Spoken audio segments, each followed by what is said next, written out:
नाज़िर रोहड़ी में नव ढालुनि वारो क़दीमी शमा गुल मातमी जुलूस मंज़िल ॾांहुं रवां आहे। मरकज़ी जुलूस में या हुसैन जी सदाउनि सां हज़ारे अज़ादार शरीक आहिनि। शमा गुल मातमी जुलूस बरामद थियण वक़्तु शहर जूं समूरियूं लाइटूं बंदि कयूं वयूं।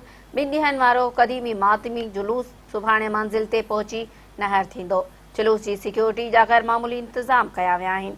500 साला क़दीमी नव ढालुनि वारो शमा गुल मातमी जुलूस गुज़िरियल राति शाह नजफ़ मोर शाह जे पिण तां बरामद कयो वियो, जेको या हुसैन जी सदाउनि सां मंज़िल ॾांहुं रवां आहे। शमा गुल मातमी जुलूस बरामद थियण वक़्तु सॼे शहर जूं लाइटूं बंदि कयूं वयूं। मातमी जुलूस जी पहिरीं मंज़िल मनी ख़बर जे पिण रखी वई, जिते काफ़िले खे तरसायो वियो।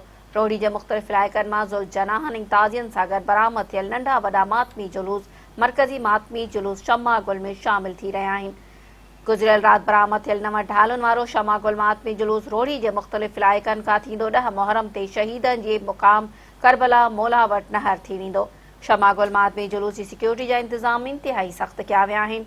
शहर ॾांहुं ईंदड़ वेंदड़ रस्तनि खे कंटेनरनि सां सील करे मुख़्तलिफ़ हंधनि ते पाक फ़ौज, रेंजर्स ऐं पुलिस अहलकारनि खे मुक़ररु कयो वियो आहे।